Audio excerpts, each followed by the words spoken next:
আসসালামু আলাইকুম, আশা করি সকলে ভালো আছেন। তো নতুন একটা ভিডিওতে সবাইকে স্বাগতম। তো যে কোনো বাংলাকে আপনি কিভাবে ইংরেজিতে ট্রান্সলেশন করবেন, মাত্র একটা ওয়ে। আপনি একটা রুলস যদি ভালো করে আত্মস্থ করতে পারেন, তাহলে যে কোনো বাংলাকে আপনি ইংরেজিতে ট্রান্সলেশন করতে পারবেন। তো চলেন দেখি কিভাবে যে কোনো বাংলা আপনি ইংরেজিতে কিভাবে ট্রান্সলেশন করবেন।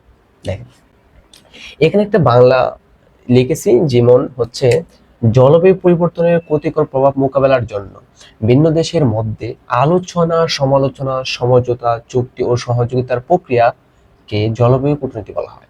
তো এখানে বলছি জলবায়ু কূটনীতি কি। এটা আসলে মুখ্য বিষয় না, মুখ্য বিষয় হচ্ছে আপনি যে কোনো বাংলাকে কিভাবে ইংরেজিতে ট্রান্সলেশন করবেন।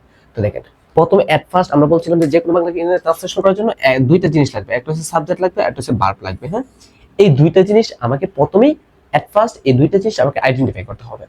তো আমরা বলছিলাম যে প্রথমে সাবজেক্ট বসে, যদি সাবজেক্ট প্রথমে বসাতে যায় তাহলে মাস্ট বি আপনাকে ভার্বের কাছে যেতে হবে, কারণ ভার্বের সাহায্য ছাড়া আপনি কিন্তু সাবজেক্ট আইডেন্টিফাই করতে পারবেন না। তো দেখেন, আমরা প্রথমে ভার্বের কাছে যাব। আমরা জানি যে বাংলা বাক্যে ভার্ব থাকে কোথায়, একবার শেষে। মানে আমরা প্রথম নর্মালি একবারে শেষে থাকে। তো শেষের দিকে কি আছে, যে বলা হয়, এটা হচ্ছে ভার্ব, বলা হয়, তাই না? হয় ইংরেজি কি ইজ, এমিজার ওয়াজার এগুলা, তার মানে বলা হয়, হয় হচ্ছে ভার্ব। তো একে কে অথবা কারা, কি অথবা কাকে, এগুলো দিয়ে প্রশ্ন করে আপনি যে উত্তর পাবেন সেটা হচ্ছে সাবজেক্ট। আচ্ছা, বলা হয়, কি বলা হয়, কাকে বলা হয় দিয়ে কিন্তু আপনি কোথাও কোথাও উত্তর পাবেন না। তো কি বলা হয়, জলবায়ু কূটনীতি। তো দেখেন, জলবায়ু কূটনীতি বলা হয়, তাই না? দেখেন, জলবায়ু পরিবর্তনের ক্ষতিকর প্রভাব মোকাবেলার জন্য ভিন্ন দেশের মধ্যে আলোচনা, সমালোচনা, সমঝোতা এবং চুক্তি সহযোগিতার প্রক্রিয়াকে কূটনৈতিক জলবায়ু কূটনীতি বলা হয়। তো কি বলা হয়, জলবায়ু কূটনীতি। কি দ্বারা প্রশ্ন করে আমরা উত্তর পাইতেছি, কূটনীতি। তার মানে এটা হচ্ছে সাবজেক্ট। আমরা সাবজেক্ট পেয়ে গেছি, ভার্বও পেয়ে গেছি, তাহলে হচ্ছে সহজ। প্রথমে আমরা সাবজেক্ট বসাবো, এটা দেখছো সাবজেক্ট, প্রথমে আমরা সাবজেক্ট আনবো।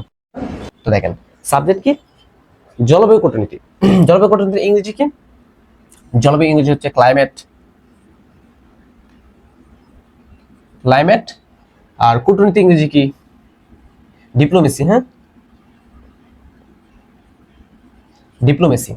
তো ক্লাইমেট ডিপ্লোমেসি বলা হয়, হয় ইংরেজি কি ইজ, বলা হয় ক্লাইমেট ডিপ্লোমেসি ইজ, বলা হয়। তো দেখেন, আমাদের ভার্ব, সাবজেক্ট প্লাস ভার্ব, এই দুইটা জিনিস বসানোর পরে যে এক্সট্রা ওয়ার্ড থাকবে সেগুলো হচ্ছে আপনি মন মতো অর্থের সাথে মিল রেখে সেগুলো বসাতে পারবেন। তো দেখেন, নর্মালি হচ্ছে আমরা যেখানে বিভক্তি আছে সেখানে ভেঙে একবার শেষে থেকে প্রথম দিকে আমরা ট্রান্সলেশন করে যাব, তাহলে হচ্ছে সহজ হয়। যখন আপনি এটা বুঝে যাবেন তখন হচ্ছে ওইরকম এগুলো অ্যাপ্লাই করা লাগবে না, আপনি যে কোনো ভাবে আপনি ট্রান্সলেশন করতে পারবেন। তো প্রথমত হচ্ছে আমরা হচ্ছে যেখানে বিভক্তি আছে সেগুলো ভেঙে দেবো। দেখেন, সাবজেক্ট ভার্ব বসানো শেষ, এখন কাজ হচ্ছে বিভক্তি গুলো ভেঙে দেওয়া। দেখেন, জলবায়ু পরিবর্তনে এখানে একটা বিভক্তি আছে, তাই না? দেখেন, ক্ষতিকর, ক্ষতিকর প্রভাবে, ক্ষতিকর প্রভাব মোকাবেলার জন্য, এখানে একটা প্রিপোজিশন, এখানে একটা প্রিপোজিশন, তাই না? দুইটা। আমরা বলছিলাম যে দুইটা প্রিপোজিশন একসাথে থাকলে পরেরটা কাউন্ট হয়, এটা কাউন্ট হবে, এটা কাউন্ট হবে না, ঠিক আছে? ভিন্ন দেশের, ভিন্ন দেশের, এখানে একটা, এখানে একটা, দুইটা আছে, তার মানে এটা কাউন্ট হবে। আলোচনা, সমালোচনা, সমঝোতা এবং চুক্তি, ও এখানে ও আছে, হ্যাঁ, ও মানে কি এন্ড। সহযোগিতার প্রক্রিয়া, এখানে একটা আছে। তার মানে কয়টা পার্ট হইতেছে, একটা, দুইটা, তিনটা, চারটা, পাঁচটা, ছয়টা, সাতটা, সাতটা পার্ট হইতেছে আমরা ভাঙার পরে। তো আমাদের কাজ হচ্ছে এখন একবারে শেষ থেকে প্রথম দিকে যাবো ট্রান্সলেশন করে। তো দেখেন, এখন ভেঙে ফেলছি, এখন কাজ হচ্ছে যে এই পার্টটা আমরা প্রথমে ট্রান্সলেশন করব। দেখেন, ক্লাইমেট ডিপ্লোমেসি ইজ হয় প্রক্রিয়া, প্রক্রিয়া ইংরেজি কি, দ্য প্রসেস। দ্য প্রসেস, এই যে র এর জন্য কি অফ, র, র একটা বিভক্তি, দ্যাটস এটার জন্য কি বসবে অফ। আর সহযোগিতা ইংরেজি কি, কি কোঅপারেশন। হ্যাঁ, কোঅপারেশন। তো the climate change is the process of cooperation, তার মানে একটু ট্রান্সলেশন করা শেষ। এখন হচ্ছে এটুকু মানে ও, ওর জন্য কি এন্ড। চুক্তি ইংরেজি কি এগ্রিমেন্ট, এগ্রিমেন্ট। হ্যাঁ, তো দেখেন, একটু কিন্তু আমাদের ট্রান্সলেশন করা শেষ। আমরা বিভক্তিগুলো ভেঙে ভেঙে একবার শেষ থেকে খন্ড খন্ড ভাবে আমরা এগোবো। দেখেন, এ পর্যন্ত আমরা ট্রান্সলেশন করা শেষ। এখন আসে হচ্ছে এখানে যেহেতু প্রিপোজিশন আছে, এখান থেকে এড টু পার্ট আমরা ট্রান্সলেশন করব। দেখেন কমা দেওয়া আছে, সমতা। সমতা ইংরেজি কি? সমতা, মিউচুয়াল, মিউচুয়াল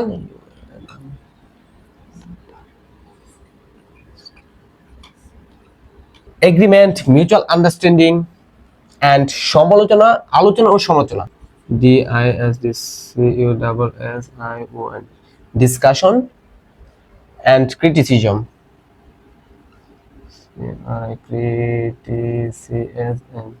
ক্রিটিসিজম। তো দেখেন এখানে হচ্ছে মিউচুয়াল আন্ডারস্ট্যান্ডিং মানে সমঝোতা, আর হচ্ছে আলোচনা সমালোচনা, ডিসকাশন অ্যান্ড ক্রিটিসিজম, আলোচনা সমালোচনা। ট্রান্সলেশন কাজ শেষ। এখন কি আছে, আমরা হচ্ছে যেখানে বিভক্তি আছে সেখানে ভেঙে দিছি, কারণ হচ্ছে একসাথে গিয়ে আমরা যদি ট্রান্সলেশন করতে চাই তাহলে এই ট্রান্সলেশনটা করতে পারবো না।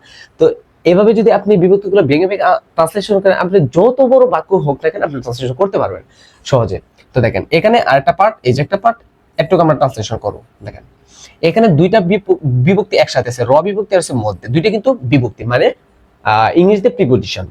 তার মানে মধ্যে, ভিন্ন দেশের মধ্যে, যেহেতু একের অধিক দেশ বলতেছে, দ্যাটস কি বসবে?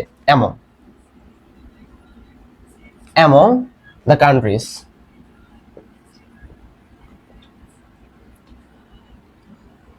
কান্ট্রিজ, এমং দ্য কান্ট্রিজ, ভিন্ন দেশের মধ্যে। একটু ট্রান্সলেশন করা শেষ। এখন আসে এই যে আরেকটা পার্ট, এখন আমরা একটু ট্রান্সলেশন করব। দেখেন এখানে দুইটা প্রিপোজিশন আছে, দুইটা বিভক্তি আছে, ইংরেজিতে একটা প্রিপোজিশন বলা হয়। দেখেন র বিভক্তি আর হচ্ছে ফর, মানে জন্য, জন্য ইংরেজিতে কি? ফর। কিন্তু এটা যেহেতু উদ্দেশ্য বোঝাচ্ছে, মানে ক্ষতিকর প্রভাব মোকাবেলার জন্য, মানে এটা উদ্দেশ্য কি? আমরা যে জলবায়ু পরিবর্তনের ক্ষতিকর ক্ষতিকর প্রভাব মোকাবেলার জন্য ভিন্ন দেশের মধ্যে সমালোচনা, আলোচনা সমালোচনা সমঝোতা করি, আলোচনা করি, সেটা কিসের জন্য? ক্ষতিকর প্রভাবটাকে মোকাবেলা করার জন্য। তার মানে একটা উদ্দেশ্য আছে, আমরা যে আলোচনা করতেছি ভিন্ন দেশের সাথে, সেটা কিসের জন্য করতেছি? আমরা হচ্ছে ক্ষতিকর প্রভাবটা মোকাবেলা করার জন্য করতেছি। তার মানে একটা উদ্দেশ্য আছে। যদি উদ্দেশ্য হয় তাহলে হচ্ছে টু বসবে। টু, উদ্দেশ্য, to deal, to deal with, to deal with মানে উদ্দেশ্যে ক্ষতিকর প্রভাব মানে কি? ইফেক্টিভ, ক্ষতিকর, দ্য হার্মফুল ইফেক্ট।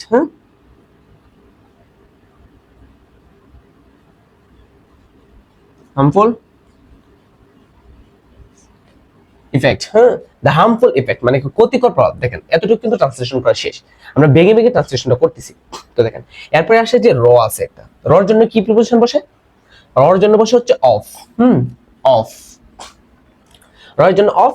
এরপরে মানে যে যে শব্দটা দেখবে সেটা হচ্ছে ইংরেজি, যেমন জলবায়ু পরিবর্তন মানে কি? Climate, CLI, climate change, CHANGE, climate change. ঠিক আছে, আশা করি বুঝতে পেরেছেন। তো দেখেন এট ফার্স্ট আমরা কি করছি?